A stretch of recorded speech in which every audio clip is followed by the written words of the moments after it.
Israel ने अपनी military के जरिए गजा के दो टुकड़े कर दिए हैं, साउदर्न गजा और नॉर्दर्न गजा। यहां पर इसराइल ने अपनी मिलिट्री के जरिए फुल कंट्रोल कर लिया है। आप ये गौर से देख सकते हैं, अल जजीरा का ये आर्टिकल है, Israel military claims it has cut Gaza in half, मतलब गजा के दो टुकड़े कर दिया। गजा जो सिटी है जहां पर इस वक्त 23 लाख मुस्लिम्स आबाद हैं, आप ये जो मैप के जरिए देख सकते हैं, ये है गजा स्ट्रिप। यहां पर 23 लाख मुस्लिम्स आबाद है। यहां पर इसराइल ने फुल कंट्रोल कर लिया। आपको आगे मैप के जरिए भी दिखाता हूं कहां कहां पर इसराइल ने क्लेम किया है, वहां पर उसने कंट्रोल किया है। ये जो सारी सिचुएशन है, यहां पर इसराइल नॉर्दर्न गजा के अंदर स्पेशली रिलेंटलेसली बम्बिंग कर रहा है। यहां पर जो हॉस्पिटल्स हैं, यहां पर जो स्कूल्स हैं, हर जगह को टारगेट किया हुआ है इसराइल ने। लेकिन यहां पर जो सिचुएशन है फ्यूचर के अंदर और वर्सन हो जाएगी। यहां पर क्या सिविलियंस ट्रैप होकर रह गए हैं गजा के अंदर, क्योंकि गजा का जो कंट्रोल है वो इसराइल के पास आ चुका है। वहां पर ना तो फूड है, ना तो खुराक है, ना तो पानी है, ना तो फ्यूल है अस्पताल को चलाने के लिए। वहां पर जो सिचुएशन है वर्सन होती जा रही है। फ्यूचर के अंदर जो कैजुअलिटीज हैं, जो शहादतें हैं, वो बढ़ती जाएंगी, क्योंकि वहां पर अब तक जो सिचुएशन है वहां पर 10,000 से जायद जो सिविलियंस हैं, जो मुसलमान हैं, वो शहीद हो चुके हैं। उनमें जो बहुत ज्यादा जो तादाद है वो बच्चों की है, चिल्ड्रंस की है। ये जो सिचुएशन है, जो फ्यूचर है मुसलमानों का गजा के अंदर, वो बहुत ज्यादा वर्सन हो चुका है। और इसराइल के खिलाफ जो कंपेन्स है इंटरनेशनली मुस्लिम ममालिक की तरफ से, वो भी बढ़ गए। लेकिन उन कंपेन्स का कुछ फायदा नहीं हो रहा, क्योंकि वहां पर इसराइल रिलेंटलेसली बम्बिंग कर रहा है। उसको यूनाइटेड नेशन का भी कुछ पता नहीं चल रहा। यूनाइटेड नेशन चीफ जो एंटोनियो गुतेरेस है, उसने क्या कहा था, गजा को कहा है ग्रेव यार्ड फॉर चिल्ड्रन, क्योंकि बहुत ज्यादा जो कैजुअलिटीज हैं, जो शहादतें हैं, वो बच्चों की हुई हैं। चिल्ड्रन स्पेशली वहां पर टारगेटेड हो रहे हैं, क्योंकि वहां पर जो सिविलियंस हैं उनकी जो मौत है वो बहुत ज्यादा हो रही है। हमास की जो टनल्स हैं वो तो अंडरग्राउंड है, उनको कुछ नहीं हो रहा। इसराइल फियर क्रिएट करने के लिए, वहां पर जो खौफ है वो फैलाने के लिए, फ्यूचर जनरेशन के अंदर वहां पर बहुत सारे बच्चे, अप्रोक्सीमेटली हाफ से ज्यादा जो तादाद है वो बच्चों की है। 5,000 से ज्यादा जो हैं वो बच्चे हैं। और इसराइल का यूनाइटेड नेशन जो के चीफ है एंटोनियो गुतेरेस, उसके खिलाफ बयान क्या आ रहा है।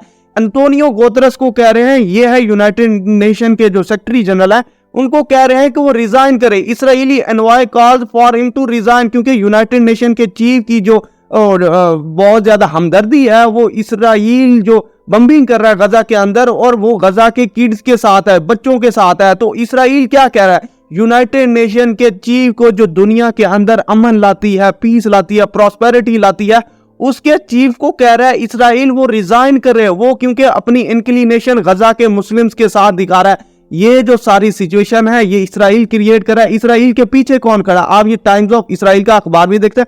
इसराइल के पीछे ऑब्वियसली खड़ा है यूएसए की सारी सपोर्ट है। उसके जो एयरक्राफ्ट कैरियर हैं, उसकी न्यूक्लियर सबमरीन है, वो इसराइल की मदद करने के लिए मिडल ईस्ट के अंदर आ चुकी है। अगर यही जो कंफ्लिक्ट है फ्यूचर के अंदर एस्केलेट होता है, तो जो मिडल ईस्ट है वो बहुत ज्यादा जो कैटास्ट्रॉफी है वो फेस करेगा। वहां पर जो डिस्ट्रक्शन होगी वो बहुत ज्यादा होगी, और इसका इंपैक्ट ग्लोबली पूरी दुनिया के ऊपर पड़ेगा। इवन के पाकिस्तान भी इससे नहीं बच सकेगा।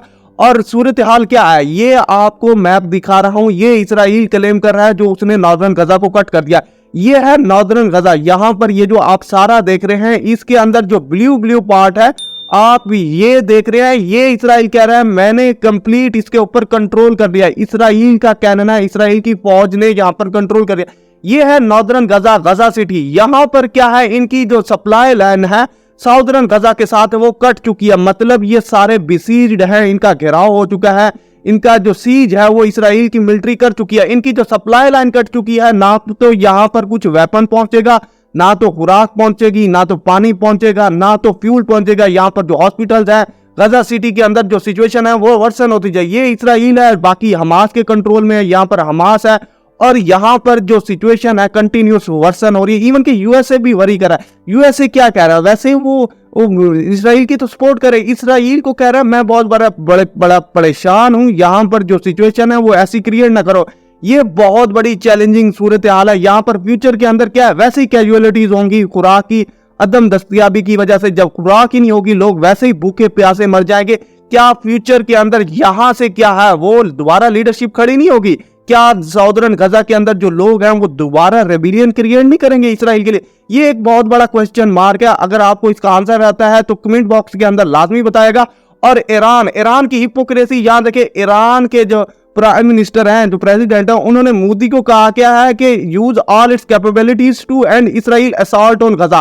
क्या गजा के ऊपर जो असॉल्ट इसराइल कर रहा है, जो ईरान की धमकियां हैं, वो काम नहीं कर रही? क्या इसराइल ईरान से नहीं डरता? क्यों नहीं डरता? अगर ऐसा था तो हिजबुल्लाह जो है लबनान के अंदर, उसकी जो हाइप है मीडिया के अंदर, वो क्यों क्रिएट की हुई है? जो ईरान की प्रॉक्सीज है मिडल ईस्ट के अंदर, वो काम क्यों नहीं कर रही इसराइल के खिलाफ? ये एक बहुत बड़ा क्वेश्चन है। और जो डबल गेम इंडिया है यहां पर खेल रहा है, इंडिया क्या कह रहा है? टेररिस्ट इंसिडेंट जो हमास ने अटैक किया था, जो सेल्फ डिटर्मिनेशन के हवाले से, सेल्फ सर्वाइवल के हवाले से इसराइल को मजा चखाया था 7 अक्टूबर को, इंडिया के जो प्राइम मिनिस्टर हैं उसको कहते हैं टेररिस्ट इंसिडेंट। जो वायलेंस है, जो सिविलियन है, इसराइल के साथ भी इंडिया चल रहा है, काम चला रहा है अपना, ईरान के साथ भी काम चला रहा है, मुस्लिम्स के साथ भी अब डबल गेम कर रहा है, उनके साथ भी अपने रिलेशन अच्छे कर रहा है, इवन के चाबहार पोर्ट के ऊपर भी इन्वेस्टमेंट कर रहा है, और इसराइल के साथ भी बहुत अच्छे ताल्लुकात है। तो यहाँ पर इंडिया का जो रोल है वो बहुत ज्यादा कन्फ्लिक्चुअल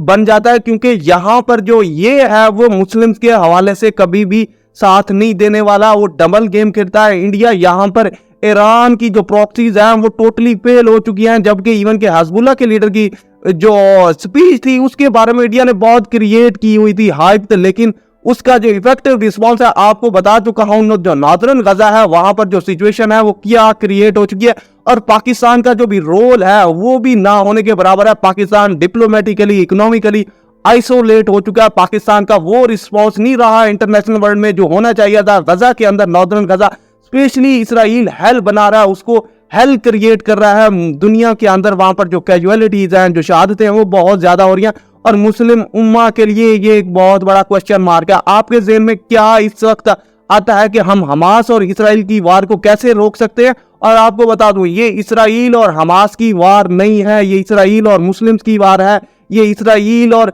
काबा की वार है। काबा को हम बचाना चाहते हैं तो हमास को, जो पैलेस्टीनियन है, उनको बचाना होगा। आप क्या कहते हैं? वीडियो को लाजमी लाइक करेगा, हमारे साथ जुड़े रहें। Keep watching, stay tuned with us. may Allah bless you। Allah Hafiz.